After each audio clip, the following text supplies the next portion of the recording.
ఒక్కసారి ఇలా మ్యారినేట్ చేసి వంకాయ పెరుగు చేయండి.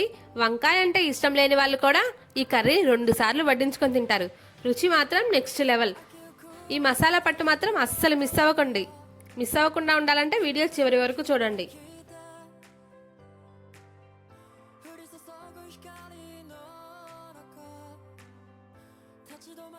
ముందుగా ఫ్రెష్గా ఉన్న వంకాయలను తీసుకొని అడ్డంగా కట్ చేసుకొని ఉప్పు వేసిన నీళ్ళల్లో నానబెట్టుకోవాలి. ఉప్పు వేసిన నీళ్ళల్లో నానబెట్టుకుంటే వంకాయ అనేది కలర్ మారకుండా ఉంటుంది.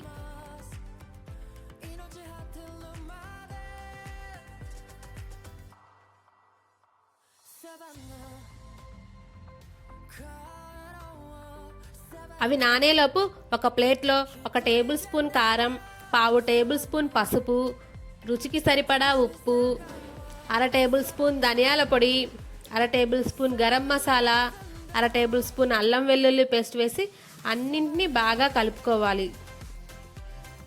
వీటిని కలుపుకునే ముందు వీటిలో కొంచెం నూనె కూడా వేసుకొని కలుపుకోవాలి.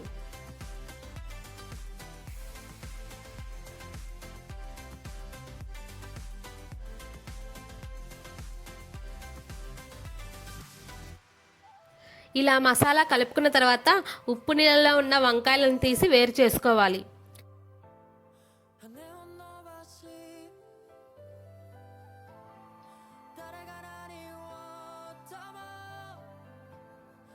ఇప్పుడు తయారు చేసుకున్న మసాలాను ప్రతి వంకాయ లోపల వరకు బాగా పట్టేలా జాగ్రత్తగా రాసుకోవాలి. ఇలా 2 వైపులా రాసుకోవాలి.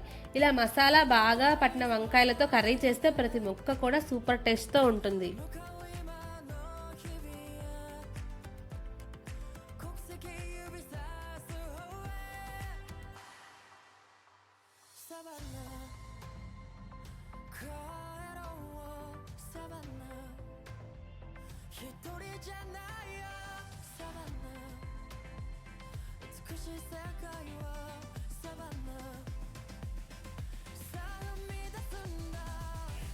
ఇప్పుడు స్టవ్ ఆన్ చేసి ఒక ప్యాన్ పెట్టుకొని అందులో కొద్దిగా ఎక్కువగా నూనె వేసుకోవాలి.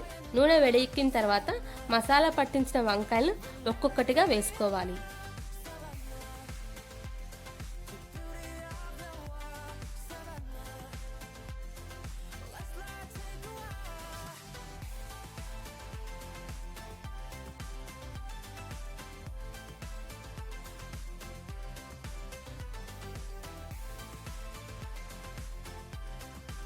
వీటిని 2 సైడ్స్ తిప్పుకుంటూ బాగా ఫ్రై చేసుకోవాలి.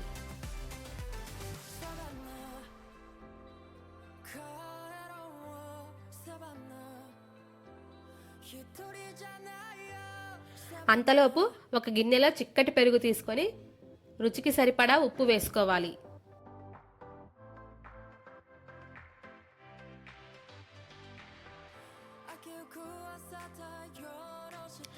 తర్వాత కొద్దిగా నీళ్లు పోస్తూ మరీ పల్చగా కాకుండా మరీ చిక్కగా కాకుండా స్మూత్ కన్సిస్టెన్సీ వచ్చే వరకు బాగా చిలకరించుకోవాలి.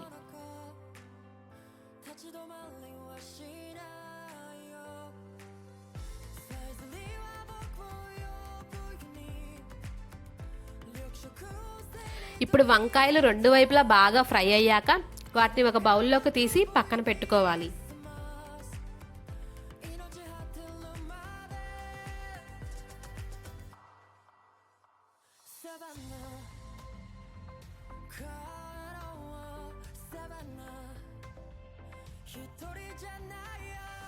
తర్వాత ఒక మీడియం పాటి ఉల్లిపాయను తీసుకొని వాటిని కట్ చేసి పక్కన పెట్టుకోవాలి.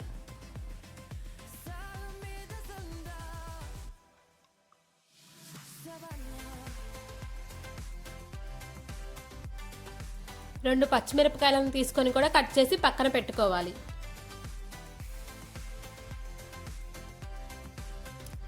తర్వాత స్టవ్ ఆన్ చేసి మరో కడాయి పెట్టుకొని తగినంత నూనె వేసుకోవాలి. నూనె వేడయ్యాక జీలకర్ర, ఆవాలు, శనగపప్పు, మినప్పప్పు, కరివేపాకు వేసి మంచి వాసన వచ్చే వరకు వేయించుకోవాలి.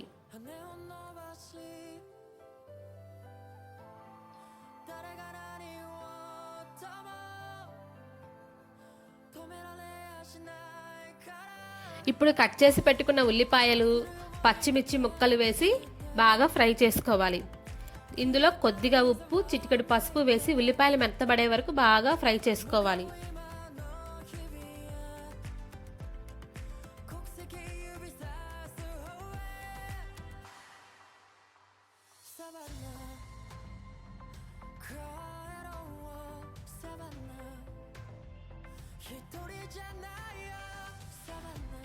ఈ తాలింపును తయారు చేసుకున్న పెరుగులో వేసి బాగా కలుపుకోవాలి.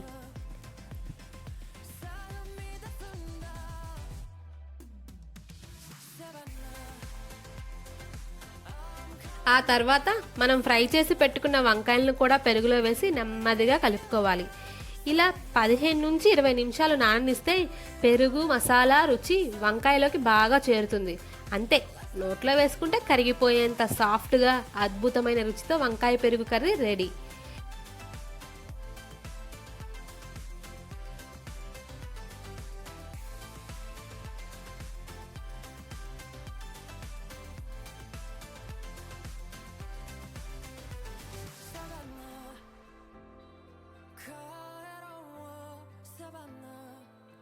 ఈ రెసిపీ నచ్చితే లైక్ చేయండి, మీ ఫ్యామిలీస్ అండ్ ఫ్రెండ్స్తో షేర్ చేయండి. ఇంకా ఇలాంటి టేస్టీ రెసిపీల కోసం మన అన్యాస్ కిచెన్ వ్లాగ్స్ని సబ్స్క్రైబ్ చేసుకొని బెల్ ఐకాన్ క్లిక్ చేయడం మర్చిపోవద్దు.